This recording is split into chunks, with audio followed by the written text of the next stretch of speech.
$1 million, or maybe $600,000. That's the number you may have been told you need to retire comfortably. Is it accurate? Not quite. That number is almost right if you retire at 67, retire at 60, and that same number leaves you in deep trouble. My name is Jeff McDonald, a retired accountant who spent nearly 4 decades ensuring my clients knew what they were entitled to in terms of tax, super, and the aged pension.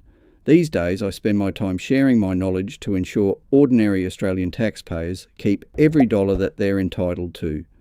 Click on the subscribe button so you don't miss valuable information, and it helps other Australians find this channel too. You see, the age pension won't touch you for 7 years if you retire at 60, and that changes the game completely. I've come across Australians in their late 50s, people who've built a solid super balance, paid off the mortgage, and are thinking, when can I stop? How much do I actually need to retire? They come in with a number, usually around $630,000 if they're single, or $730,000 if they're part of a couple. They've read it in an article, seen it in a retirement calculator, maybe a friend mentioned it, and that figure has become the target. The problem is that target was built for a different finish line. In Australia, the age pension starts at 67 years of age. That is the age at which Services Australia will assess your assets and income, and if you qualify, begin paying you a pension. Not 65, not 60, 67. And 60 is the first age at which most Australians can access their super without restriction. If you were born on or after the 1st of July 1964, which covers anyone under their mid-60s right now, and you retire from work at 60, your super is available to you in full as a pension stream or a lump sum. So there is a gap. 7 years, 60 to 67. And during those 7 years, Centrelink does not contribute anything to your income. No age pension, no part pension. Every dollar you live on has to come from your own super. That changes the retirement equation in 2 important ways.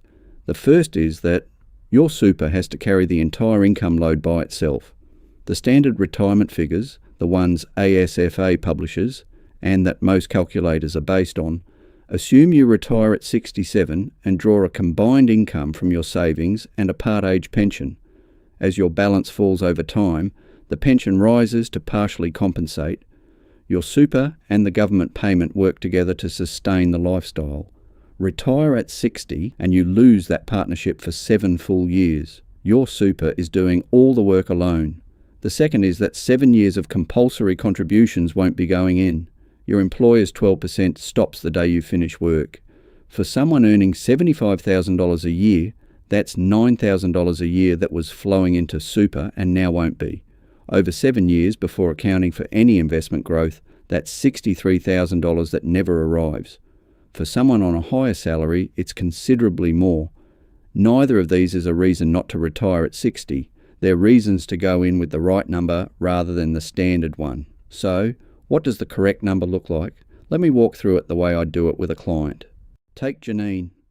She's 58, owns her home outright, and is planning to retire at 60. She wants a comfortable retirement, not extravagant, but she wants to eat well, stay active, see the grandchildren, and not think twice about replacing the car when the time comes. A SFA's current estimate of a comfortable retirement for a single homeowner is around $56,000 a year. That is Janine's number. From 60 to 67, Janine needs to fund that $56,000 entirely from her super. Her balance will keep earning an investment return during that time. She's moved it into pension phase, and in pension phase, investment earnings are tax-free. Using 6% per year as a conservative assumption for a balanced pension phase fund, the balance doesn't simply fall by $56,000 every year. The growth offsets a meaningful portion of the drawdown.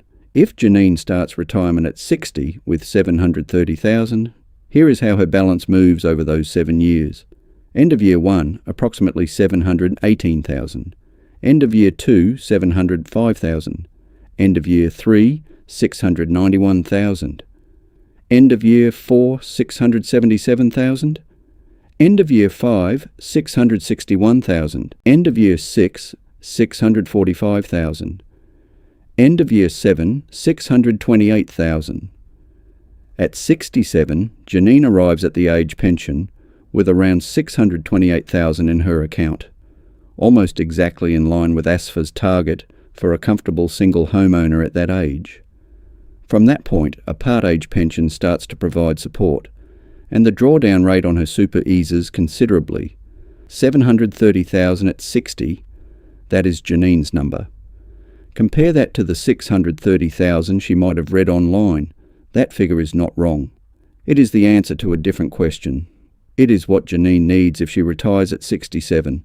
Retire at 60, same lifestyle, and the correct figure is $100,000 higher because she is crossing 7 years with no pension support at all. For a couple, the same logic applies at a larger scale. Take Mark and Lauren, both in their late 50s, planning to retire together at 60. A comfortable couple lifestyle costs around $78,000 a year. To fund 7 years of that from their own super and arrive at 67 with enough for a comfortable retirement beyond that point. Mark and Lauren need approximately $920,000 between them at age 60. ASFA's figure for a comfortable couple retiring at 67 is $730,000. Retiring 7 years earlier adds roughly $190,000 to the required balance. For those planning a more modest retirement, the numbers are lower. A modest lifestyle for a single person, around $33,000 a year, requires approximately $260,000 at 60. For a modest couple drawing around $46,000 a year between them, roughly $340,000 at 60. Two important caveats on all of these. The first is the homeowner assumption. Every figure I've quoted assumes you own your home outright at retirement. If you're renting, you need meaningfully more. The government's rent assistance only begins when the age pension does, at 67. In the gap years, there is no rental subsidy, and your income requirement rises to cover it. The second is the 6% return assumption. That is a conservative estimate for a balanced pension phase fund. It reflects decades of long-term performance data, but it is not a guarantee. Your actual returns will vary. The numbers I've given you are a planning guide, not a forecast. I want to talk about what to do if the comfortable figures are higher than you were expecting. The most straightforward option is to extend the timeline by 1 or 2 years. Retiring at 62 instead of 60 turns a 7-year gap into a 5-year gap. For a comfortable single, that difference reduces the required balance at retirement by roughly $100,000. Sometimes the between 60 and 62 isn't dramatic in lifestyle terms, but the financial impact is real. The second is a transition to part-time work. You don't have to go from full employment to a full stop. If you reduce to 3 days a week from 60, you stay on a reasonable income for 2 or 3 years without drawing on your super at all or drawing very little. Your employer continues contributing on your part-time salary, and when you do finish entirely at 62 or 63, the bridge to 67 is shorter. The third, and for those still 5 or more years from retirement, probably the most powerful, is accelerating contributions before 60. The annual concessional contribution cap is currently $30,000 a year. That cap includes both your employer's super guarantee contributions and any salary sacrifice you add on top. For someone earning a reasonable salary whose employer pays 12%, there is likely still capacity to add more through salary sacrifice. Every additional dollar going in before you retire is taxed at 15% inside super rather than your marginal income tax rate. A few years of higher salary sacrifice from 55 to 59 makes a more significant difference than most people expect. The fourth option is revisiting the lifestyle assumption. The difference between a comfortable and a modest retirement is around $23,000 a year for a single person.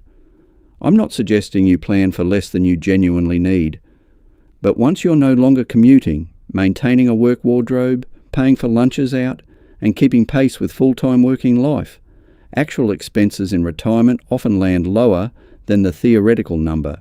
If the comfortable figure feels out of reach, it's worth asking which parts of it actually matter. Now, I want to balance this because the 7-year gap can feel heavier than it is when you first look at the numbers.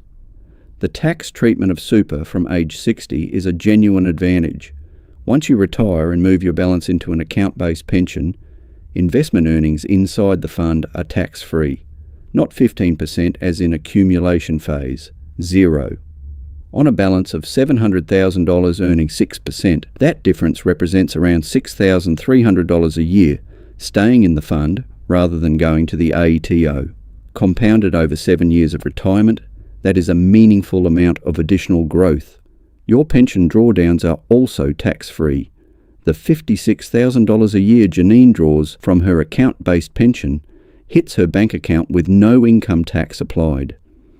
That is an advantage over almost every other income source available to her at that age. And the growth is still working. $730,000 in pension phase at 6% earns approximately $43,000 in year 1.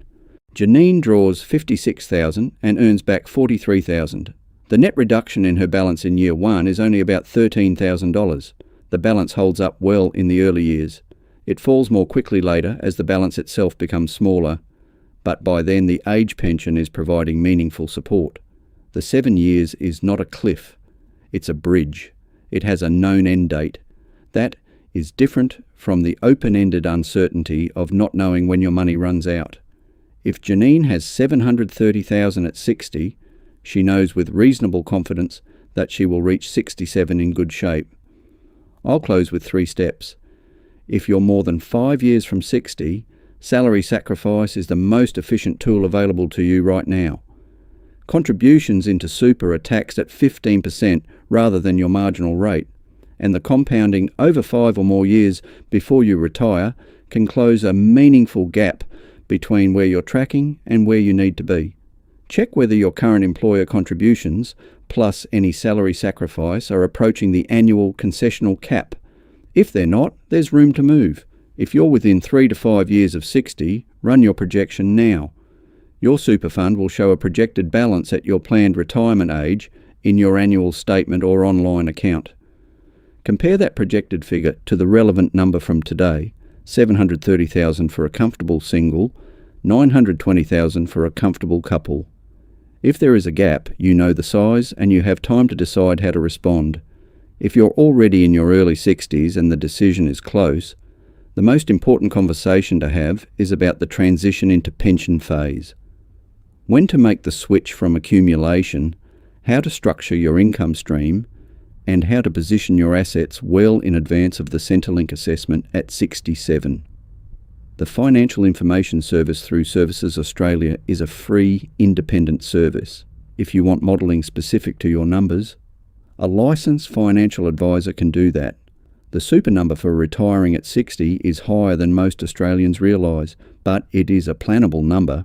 The people I've seen get it right are the ones who found the correct figure 3 or 4 years before they needed it. If this was useful, subscribe. I'm Jeff, and I'll see you in the next one.